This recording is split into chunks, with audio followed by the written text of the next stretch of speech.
Panahon ng Rebolusyong Pilipino.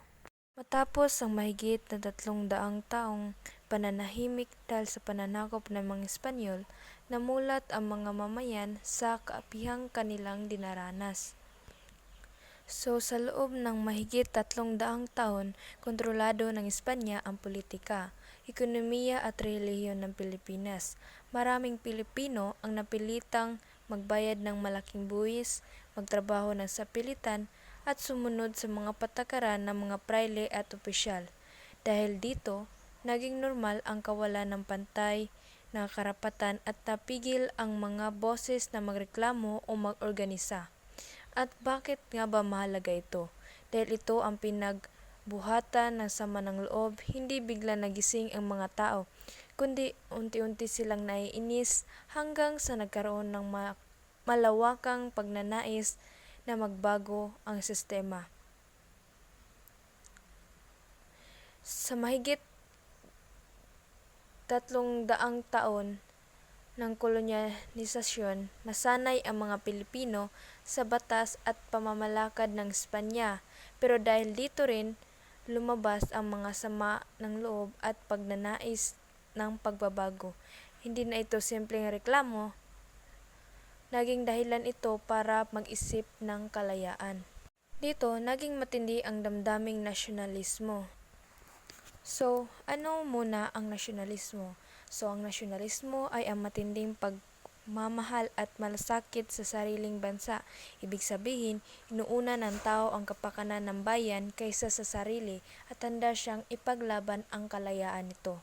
Ibig sabihin nito, mas lalo pang lumakas ang pagmamahal ng mga Pilipino sa kanilang bayan. Nakita nila ang pag-aabuso at kawalan ng katarungan na ginawa ng mga Espanyol, kaya't nagkaisa sila at nagkaroon ng iisang layunin, ang makalaya. Ang dating pananahimik ay napalitan ng tapang at pagnanais na ipaglaban ang kanilang karapatan at kalayaan.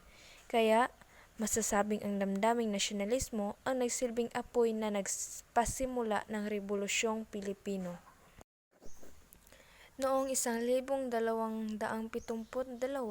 nagkaroon ng kilusan ang mga propagandista na siyang naging simula ng kamalayan upang maghimagsik. Noong 1872, naganap ang pag-aalsa sa Cavite o Cavite Mutiny, kung saan nagrebelde ang ilang sundalo at manggagawa laban sa mga Espanyol dahil sa hindi makatarungang buwis at sa pilitang paggawa. Dahil sa pangyayaring ito, maraming Pilipino ang nagising sa katotohanang kailangan nilang ipaglaban ang kanilang karapatan. Kasunod nito, nagsimulang umusbong ang mga propagandista na lumalaban gamit ang panulat at ideya upang ipakita ang kalayaan ng Pilipinas. Kabilang dito sina Jose Rizal, Marcelo H. del Pilar at Graciano Lopez Haina. Ang kanilang mga isinulat ay nagmulat sa isipan ng mga Pilipino na dapat magkaroon ng pagbabago at kalayaan. Dahil dito, unti-unting tumindi ang damdaming makabayan ng mga tao at ito ang nagbigay daan sa pagsiklab ng Rebolusyong Pilipino. Sumibol ang kaisipang isang bansa, isang diwa. Dati, mas nakikita ng tao ang sarili bilang taga-Tagalog, taga-Ilocano, taga-Visayas at iba pa. Sa panahong ito, unting-unting nabuo ang paniniwala na kailangan magkaisa bilang isang nag-iisang bansa, may iisang mithiin at iisang kalayaan. Ang kaisipang ito ang humubog sa kolektibong identidad ng mga Pilipino, nag-alis ng hangganan ng rehiyon at nagbibigay daan sa pagtutulungan sa mga puwersang himagsikan. Sa madaling salita, ang isang bansa, isang diwa ay pananawagan na magkaisa ang lahat ng Pilipino. Hindi na rehiyon ang uunahin, kundi ang mga kabuuang kalayaan ng bayan. At ang Tagalog ay ginagamit sa pagsusulat ng sanaysay, tula, kwento, liham at talumpati. Ginamit ng mga Pilipino, lalo na ng mga nag-oorganisa at ng katipunan, ang Tagalog para maabot ang mas maraming tao. Ang sariling wika ay madaling maintindihan ng karaniwang tao, kaya naging epektibo ito sa pagpapalaganap ng damdamin at ideya. Halimbawa ng mga ginagamitan nito, mga tula at talumpati para pukawin ang mga damdamin ng tao. Mga liham at kasulatan ng katipunan na nakasulat sa Tagalog bilang paraan ng pang-iingat at pagkakakilanlan. Ang paggamit ng vernacular o Tagalog ay naging praktikal at simboliko. Praktikal para magkaintindihan at simboliko bilang pag-aangkin ng sariling identidad. Ibig sabihin, ginamit ang Tagalog para makausap ang taong bayan. Mas madali nilang maipapaliwanag ang layunin ng himagsikan sa sariling salita. At ang Noli Me Tangere, ito ay isang nobela na naglalahad ng mga suliranin ng lipunang Pilipino noong panahon ng Espanya. Katiwalian ng ilang prele, kawalan ng hustisya at mga sugat ng kolonyal na lipunan. Hindi ito direktang pananawagan sa armadong pag-aalsa. Ngunit, malino nitong ipinakita ang mga suliraning dapat baguhin. At ito ang naging epekto sa lipunan. Ay marami ang nagising dahil nakita nila sa nobela ang sariling karanasan. Naging mitsa ito ng mas malalim na pag-uunawa sa sistemang mapang-api. Sa madaling salita, ang Noli Me Tangere ay nagpakita kung paano nagdurusa ang bayan dahil sa mali at abusadong sistema. Dahil dito, mas marami ang nagising at naisip na kailangan ng pagbabago. At ang La Solidaridad, gamit ang La Solidaridad para maipahayag ang mga argumentong pang-reforma. Ito ang naging boses ng mga nagsusulong na baguhin ang sistema sa mapayapang paraan. El filibusterismo. Ano ang pagkakaiba sa Nole? Ito ay mas madilim at mas matapang ang tono ng El filibusterismo kumpara sa Nole. Tinutukan nito ang mga bunga ng katiwalian ng karahasan at nagpapakita ng pagnanais sa mga na mas radikal na tugunan ang problema. Inialay ito sa mga paring martir o gumborza na naging simbolo ng pag-aalsa. Nagbigay ito ng matinding inspirasyon sa ilang lider na masuportahan ang agarang pagkilos laban sa panunupil. Sa madaling salita, ang El filibusterismo ay nagpapakita ng mas matinding galit at hinaing. Ito ang nagsasabing hindi sapat ang simpleng reforma.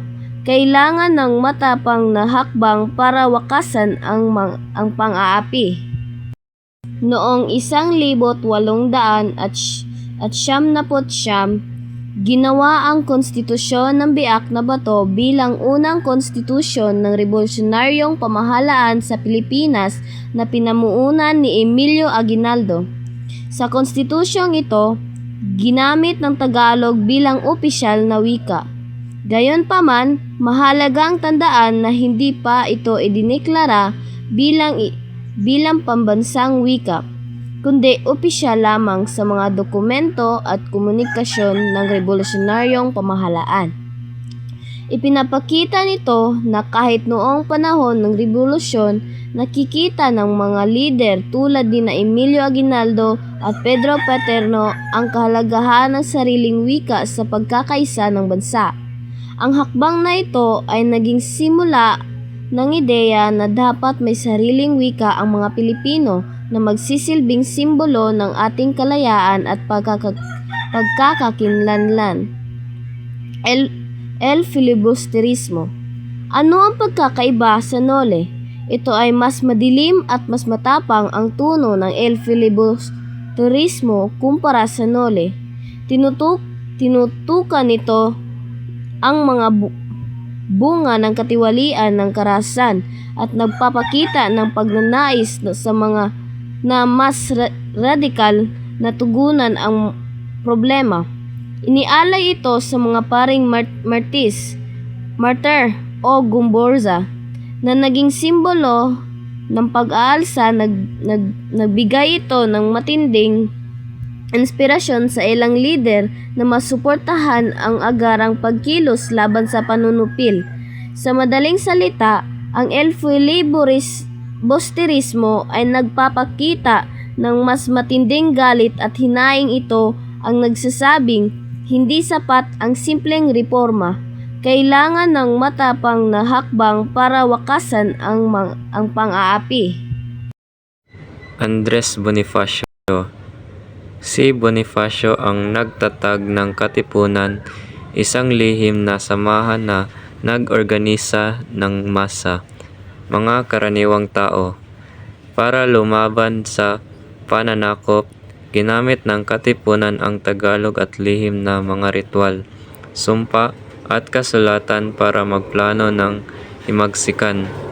Iba sa mga propagandista na unang naglahad ng reforma, si Bonifacio ay kumakatawan sa masa at sa direksong pagkilos. Bakit ito mahalaga? Dahil siya ang nagdala ng kilos, protesta mula sa papel patungo sa aksyon. Ang Katipunan ang nagbigay daan sa aktwal na pag-aalsa. Sa madaling salita, si Andres Bonifacio ang nagbuklod ng karaniwang tao sa Katipunan. Ginamit nila ang Tagalog at lihim na pamamaraan para maghanda sa pakikipaglaban. Emilio Aguinaldo. Sino siya at ano ang kanyang nagawa? Si Aguinaldo ang naging leader ng ilang bahagi ng revolusyon at kalaunan ng unang pamahalaang revolusyonaryo. Ipinahayag niya ang pagkakatatag ng unang republika ng Pilipinas. Sa usapin ng wika, ipinakita ng kanyang administrasyon na may iba't ibang pananaw. May mga pagkakataon na ginamit ang Tagalog, ngunit hindi agad na itatag ang iisang opisyal sa pambansang wika. Siya ang namuno sa isang yugtong politikal na nagtangkang gawing formal ang kalayaan at pamahalaan ng Pilipinas. Kaya mahalaga ang kanyang papel sa paglalapat ng mga bagong institusyon. Sa madaling salita, si Aguinaldo ang tumayong pinuno noong itinatag ang unang republika. Dahil dito, nagkaroon ng formal na pagsubok na pamunuan ng bansa bilang sariling pamahalaan, at dito rin lumalabas ang iba't ibang pananaw tungkol sa wikang gagamitin. Dito na lang po kami. At sana po ay may natutunan kayo sa aming ulat. Kung meron kayong mga salitang hindi nyo pa kabisado o hindi nyo masyado naiintindihan, maaari nyo kaming tanungin para sagutin na yun.